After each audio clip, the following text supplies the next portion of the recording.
علیکم ورحمۃ اللہ تعالی وبرکاتہ۔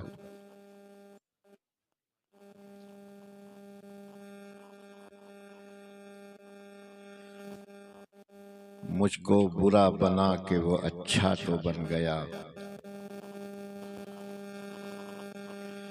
مجھ کو برا بنا کے وہ اچھا تو بن گیا، اچھا ہوا چلو کوئی بگڑا تو بن گیا۔ مجھ کو برا بنا کے وہ اچھا تو بن گیا، اچھا ہوا چلو کوئی بگڑا تو بن گیا۔ لوگوں نے مجھ کو رونق دیا اس کا غم نہیں، کچھ بھیڑ کم تو ہو گئی رستہ تو بن گیا۔ لوگوں نے مجھ کو رونق دیا اس کا غم نہیں، کچھ بھیڑ کم تو ہو گئی رستہ تو بن گیا۔ حضرات، محترم قاری جمال اشرف صاحب نے مکتب فیضان حقانی کی کارکردگی آپ کے سامنے رکھی۔ گھڑی آپ دیکھیے گا، جیسے 11 منٹ ہو جائیں کوئی نعرہ لگا دے گا، سلام پڑھ لیں گے۔ دیکھیے، اللہ کا شکر ہے کہ طبیعت اتنی خوددار ہے کہ اس نے سکوت شب میں بھی اپنا پیام رکھ دیا، اس نے سکوت شب میں بھی اپنا پیام رکھ دیا۔ ہجر کی رات بام پر ماہ تمام رکھ دیا، شدت تشنگی میں بھی غیرت میکشی رہی، اس نے جو پھیر لی نظر میں نے بھی جام رکھ دیا۔ اللہ تعالیٰ کا شکر ہے، حضور حقانی شاہ رحمۃ اللہ تعالیٰ علیہ کی عنایتیں ہیں کہ تقریباً 45 سال سے ملک کے جلسوں میں، کانفرنسوں میں، مشاعروں میں اپنی الگ پہچان کے ساتھ میری شرکت رہی ہے۔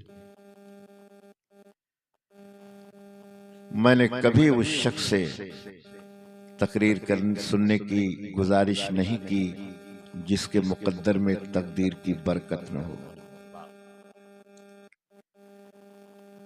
4 مصرے میں پڑھتا ہوں اور ایک میسج دیتا ہوں، حاضر لوگ غائبین تک پہنچا دیں گے۔ ترنم میں پڑھیں گے۔ ہمارے جو بچے یہاں بیٹھے ہیں ہمارا مستقبل ہیں، اگر سب چلے جائیں اور اسی فیضان حقانی کے مکتب فیضان حقانی کے طلبہ رہیں تو وہی میرے لیے سب سے کام کے ہیں۔ اس لیے کہ جو 40-45 سال کے اوپر ہیں ان کا کام ہو چکا ہے، جنہیں کام کرنا ہے یہ میرے بچے ہیں، اور یہ مدرسے کا معاملہ ہے، میرا خاص میدان یہی ہے، میرے مخاطب یہی ہیں، میرے مستقبل یہی۔ 4 مصرے سن لیجیے۔ جی ایک بار درود شریف پڑھ لیں۔ اللہم صلی علی سیدنا و شفینا مولانا محمد بارک وسلم علیہ۔ ممبر شریف پر ستارے اردو ایوارڈ یافتہ پروفیسر محمد اسلم خان صاحب تشریف رکھتے ہیں۔ حضرت مولانا شبیح الحسنین صاحب، بھلے ٹانڈا کے لوگ انہیں فراموش کر دیں، لیکن ملت کا درد جتنا مولانا کے دل کے اندر ہے، آج سے نہیں تقریباً 40 سال کا عرصہ گزر گیا ہوگا، انہوں نے کسی نہ کسی زاویے سے قوم کے سامنے علم کے مسئلے کو رکھا ہے۔ اس کے علاوہ بہت اچھے شاعر کفیل اشرف صاحب، محترم قاری صاحب، میرے بہت عزیز ہلال ٹانڈوی، جتنا اچھا ہلال پڑھتے ہیں ابھی اتنی شہرت ان کی نہیں ہوئی ہے۔ کچھ لوگوں کی شہرت زیادہ ہے لیکن ہلال سے اچھا نہیں پڑھتے، لیکن کچھ لوگ ایسے ہیں جو بہت اچھا پڑھتے ہیں لیکن شہرت ان کے حصے میں نہیں ہے۔ انشاءاللہ وہ دن دور نہیں کہ آپ کی دعائیں رہیں گی تو یہ ذرہ آفتاب و ماہتاب بن کے چمکے گا۔ میرے انتہائی عزیز احسان شاکر صاحب، جنہوں نے زندگی میں 2-3 جگہ چھوڑ کر کے کبھی وعدہ خلافی نہیں کیا ہے، وہ 2-3 جگہیں اس لیے یاد ہیں کہ بڑی اہم تھیں، اور اتنی اہم جگہ تھی کہ ایک جگہ تو ایک صاحب نے کہا کہ کہیے تو میں گھر سے ابھی اٹھوا لوں۔ میں نے کہا اچھے لوگ یہ کام نہیں کرتے، کسی کو اٹھانا کسی کو بٹھانا یہ اچھے لوگوں کا کام ہے۔ 2-4 مسز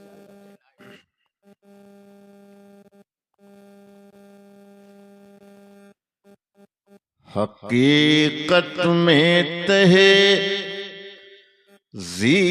مذہب نہیں ہے، حقیقت میں تہذیب مذہب نہیں ہے، حقیقت میں تہذیب مذہب نہیں ہے، حقیقت میں تہذیب مذہب نہیں ہے۔ ارے اگر آپ کے پاس مکتب نہیں ہے، حقیقت میں تہذیب مذہب نہیں ہے، حقیقت میں تہذیب مذہب نہیں ہے۔ اگر آپ کے پاس مکتب نہیں ہے، اگر آپ کے پاس اچھا ہے مکتب نہیں ہے۔ شعر ملاحظہ فرمائیں، معلم کے منصب کو ہلکا نہ سمجھو، معلم کے منصب کو ہلکا نہ سمجھو، معلم کے منصب کو ہلکا نہ سمجھو، کہ اس سے بڑا کوئی منصب نہیں ہے۔ سبحان اللہ، کیا بات ہے، واہ! کوئی منصب نہیں ہے کہ اس سے بڑا کوئی منصب نہیں ہے۔ حضرات، میں اور شعر ملتوی کر کے آپ سے ضروری بات کر کے اپنی گفتگو تمام کرتا ہوں، اس لیے میں نے خطبہ وغیرہ بھی نہیں پڑھا ہے تاکہ آپ یہ سمجھیں کہ تقریر نہیں، آپ سے میں ایک گفتگو کروں۔ ایک لفظ ہے شور اور دوسرا ہے شعور۔ شور اور شعور میں بہت زیادہ فرق نہیں ہے، صرف ایک حرف کا فرق ہے۔ شین اور واو کے درمیان اگر عین داخل کر دیجئے تو شعور ہو جائے گا، اور عین نکال دیجئے تو شور بچے گا۔ افسوس کی قوم مسلم کے پاس اس وقت شور ہے، شعور کی کمی ہے۔ جو لوگ گئے ہیں اچھا ہوا گئے کہ وہ شور والے تھے، جو بچے ہیں خدا کا شکر ہے کہ شعور والے۔ جہاں شعور نہیں ہوگا وہاں شور ہوگا، اور جہاں شعور ہوگا وہاں شور نہیں ہوگا۔ آج آپ کے جلسوں میں شور ہے، اس کا مطلب شعور کم ہے، اور دھیرے دھیرے جب آپ کے اندر شعور پیدا ہو جائے گا تو آپ کے جلسوں سے شور ختم۔ ابھی دونوں کے درمیان فرق ایک حرف کا ہے اور وہ حرف عین ہے اور عین سے علم ہے. یعنی کسی قوم میں شور اس وقت تک رہتا ہے جب تک اس قوم میں علم نہیں ہوتا، اور جب علم آ جاتا ہے تو شور ختم ہو جاتا ہے، شعور زندہ ہو جاتا ہے. نعرہ تکبیر، نعرہ رسالت، نعرہ رسالت، سبحان اللہ. مکتب فیضان حقانی آپ کے شہر کے شور کو کم کرنے کے لیے قائم ہوا. آپ کے بچوں کے شور کو شعور میں بدل رہا ہے. یہ بہت بڑا کارنامہ ہے. پیڑ لگانا بہت آسان ہے، لیکن علم کا شجر لگانا بہت مشکل کام ہے. اگر آپ حضرات مطمئن ہیں تو میری ایک بات سن لیں. یہ جتنے بچے میرے بیٹھے ہوئے ہیں، آج ملک میں سب سے بڑی پریشانی یہ ہے کہ ہمارے پاس کوئی قیادت نہیں ہے. لیکن قیادت کا پیغام تو ہمارے دین نے اتنا زبردست دیا ہے. 5 نمازوں میں باجماعت جب آپ نماز پڑھتے ہیں تو ایک امام کے پیچھے کھڑے ہوتے ہیں. فجر میں گئے، ظہر میں گئے، عصر میں گئے، مغرب میں گئے، عشاء میں گئے، امام کے پیچھے کھڑے ہو گئے. جب امام اللہ اکبر کہتا ہے تو قوم اللہ اکبر کہتی ہے. اسی طرح آپ روزانہ 5 مرتبہ باجماعت نماز پڑھتے ہیں. آپ کی قیادت اتنی مضبوط ہو رہی ہے 5 مرتبہ کہ ایک امام کے پیچھے آپ بول نہیں سکتے، ہاتھ باندھے کھڑے ہیں. یہ ڈسپلن ہے اسلام کا. اور جمعہ کے دن پورے شہر کو اکٹھا کر کے ہمارے دین نے ایک امام کے پیچھے کھڑا کر دیا، تاکہ جو مختلف مسجدوں میں 5 وقت ٹریننگ کر رہے تھے، آج جمعہ ہے، آج یہاں آ کر کے اپنے اتحاد کا سبق دیں. اور آگے آپ بڑھے. اللہ نے 2 عیدیں آپ کو عطا فرمائیں. عیدگاہ میں پورا شہر جمع ہو گیا. ابھی تک جمعہ کی مسجدوں میں شہر جمع ہو رہا تھا، آج عیدگاہ میں ایک امام کے پیچھے کھڑا ہے. بقرعید کے موسم میں ایک امام کے پیچھے آپ کھڑے ہیں. اور دنیا کا سب سے بڑا اجتماع حج بیت اللہ کی شکل میں اللہ نے دیا، جہاں ساری دنیا کے مسلمان ایک لباس میں، ایک زبان میں. رنگ بدلا ہوا ہے، تہذیب بدلی ہوئی ہے، زبان بدلی ہوئی ہے، جغرافیہ بدلا ہوا ہے، علاقہ بدلا ہوا ہے، لیکن سب کی زبان پر لبیک ہے، سب کی زبان پر اللہ کی یاد ہے. سب کا لباس ایک جیسا ہے اور ایک کعبہ کے قریب پوری دنیا اکٹھا ہو کر کے اپنے اتحاد کا سبق دے رہے ہیں. واہ. جس دین نے اتحاد کا اتنا زبردست پیغام اور ڈسپلن دیا ہو، آج اسی دین کے ماننے والے اتنے خیموں میں بٹے ہیں. 72 تو کہنے کو ہے، 172 سے زیادہ خیموں میں ہم تقسیم ہیں. وجہ کیا ہے؟ وجہ یہی ہے کہ آج ہمارے پاس شعور نہیں ہے. آج ہمارے پاس شعور ہے. جنہیں کچھ نہیں آتا واٹس ایپ پر وہ مشائخ کو مشورہ دیتے، علماء کو مشورہ دیتے.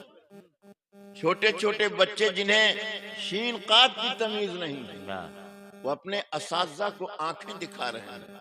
شیخ سعدی نے کہا تھا کہ سعدیہ شیرازیہ علمت مدح کم زادرا آنکھ گر قابل شود ذلت دہد استادا. اے سعدی، کبھی کسی کم نسب کو علم نہ دینا، اس لیے کہ کم نسب جب صاحب علم ہوتا ہے تو سب سے پہلا حملہ اپنے استاد پہ کرتا ہے. ہمارے اندر چھوٹے بڑے کا احساس نہیں. ہمارے جلسوں کا حال جتنا پیسہ جلسوں پہ خرچ کیا جاتا ہے، اگر ایک ضلع کے ان پیسے کو اکٹھا کیا جائے تو آپ کے ضلع میں ایک یونیورسٹی بن سکتی ہے، لیکن آپ نے نہیں سوچا۔ اگر یہ میسج لائیے، جو پیشہ ور مقرر ہے وہ کہیں گے یہ تقریر کرنے والوں کا معاملہ اٹھا رہے ہیں، ان کی روزی روٹی پہ اٹیک کر رہے ہیں۔ میں آپ کو بتاؤں، ہیرا چاہے تاج میں رہے تب بھی ہیرا ہے، اور اگر اتفاق سے نالی میں گر جائے تب بھی ہیرا ہے۔ علم و عمل کے ذریعے اپنے وجود کو ہیرا بنائیے۔ تم اگر کونے میں بیٹھے رہو گے تو دنیا تمہیں تلاش کرے گی۔ ایک شعر یاد آیا، علم ایک ایسا چراغ ہے، اگر اسے محل پہ رکھا جائے تب بھی روشنی دے گا، اور کھنڈر میں رکھا جائے تب بھی۔ اللہ رحمت و نور کی بارش فرمائے۔ حافظ سراج احمد مرحوم کی قبر پر کہ انہوں نے ایک علم کا چراغ مکتب فیضان حقانی کی شکل میں چلایا ہے۔ ایک نہیں کئی ہزار دلوں میں قرآن مجید کی محبت پیدا فرمائے۔ اب ضرورت ہے کہ ہم اس طرح کام کریں کہ ہماری آنے والی نسلوں کے سینے میں دین کا بھی علم رہے اور قلم کی طاقت رہے، اس لیے کہ قلم کی طاقت اگر ہمارے بچوں کے ہاتھ میں نہ آئی تو آنے والا زمانہ ہمیں نمبر 2 کا شہری نہیں، ہماری شہریت ہی ختم کرنے پہ تلا۔ اس لیے میں ایک اور میسج آپ کو دے کر اپنی گفتگو تمام کرتا ہوں۔ ایک ضلع میں جتنے جلسے ہوتے ہیں، ان جلسوں میں جتنا خرچ ہوتا ہے، اگر سب کو اکٹھا کر لیا جائے تو آپ کے ضلع میں ایک اچھی یونیورسٹی بن سکتی ہے۔ آج آپ کی بیٹیاں کسی کالج میں جاتی ہیں تو ان کے چہرے سے حجاب اتارا جاتا ہے، اس کی وجہ آپ ہیں، ہم ہیں۔ لوگوں نے اپنے بڑے بڑے ادارے قائم کیے، آپ نے کیا کیا؟ تاج محل آپ کے کام نہیں آئے گا، دارالعلوم آپ کے کام آئے گا۔ مغلیہ سلطنت کا آخری تاجدار بہادر شاہ ظفر کے ناشتے میں جب اس کے دونوں بیٹوں کا سر کاٹ کر کے اوپر سے کپڑا ڈال کر کے پیش کیا گیا، اور بہادر شاہ ظفر نے جب کپڑا ہٹایا تو کیا دیکھا؟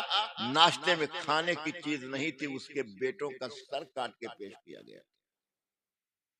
بیٹوں کا سر کاٹا گیا، مغلیہ سلطنت ختم ہو گئی۔ ناقدین نے لکھا ہے کہ مغلیہ سلطنت کے ختم ہونے کی وجہ یہ تھی کہ مغلیہ سلطنت میں تاج محل تو بنایا گیا تھا لیکن کوئی یونیورسٹی نہیں بنائی گئی۔ اگر قوم کے بچوں کی تعلیم کے لیے یونیورسٹی بنائی گئی ہوتی اور قوم کے بچے وہاں قلم کی طاقت لے کر کے نکلے ہوتے تو آنے والے زوال کا ڈٹ کر مقابلہ کرتے۔ یاد رکھو، کوئی قوم بلڈنگ بنانے سے مستقبل کو روشن نہیں بنا سکتی، بینک بیلنس سے اپنے مستقبل کو روشن نہیں بنا سکتی۔ اگر بنا سکتی ہے تو اپنے بچوں کے ہاتھوں میں قلم دے کر کے بنا سکتی۔ بے شک جب تک احساس آپ کے اندر نہیں پیدا ہوگا، در بدر کی ٹھوکر ہمارا مقدر بنے گا۔ اس لیے میں ٹانڈا کی دھرتی پر جو بھی بچے کچے لوگ ہیں ان کو پیغام دے کے جاتا ہوں، مجھ کو سولی پہ چڑھانے کی ضرورت کیا ہے؟ میرے ہاتھوں سے قلم چھین لو، مر جاؤں۔ کسی قوم کو مارنے کے لیے سولی پہ چڑھانے کی ضرورت نہیں ہے، اس قوم کے ہاتھ سے قلم چھین لو، وہ قوم خود مر جائے۔ ہندوستان آزاد ہونے کے بعد سے لے کر مسلسل یہ کام کیا گیا۔ میں کسی حکومت کا نام نہیں لینا چاہتا، ہمارے ہاتھ سے قلم چھینا گیا، ہمارے ہاتھ سے قلم چھینا گیا۔ ہم خواب خرگوش میں مبتلا رہے۔ ہمارے پاس تو اتنے لوگ ہیں، ہمارے پاس اتنی بڑی بلڈنگ ہے، ہمارے پاس اتنا سرمایہ ہے، ہمارے پاس اتنا اکاؤنٹ ہے۔ یاد رکھو، یہ اکاؤنٹ اس وقت ترقی کرے گا جب یہ اکاؤنٹ قوم کے مستقبل کے کام آ جائے۔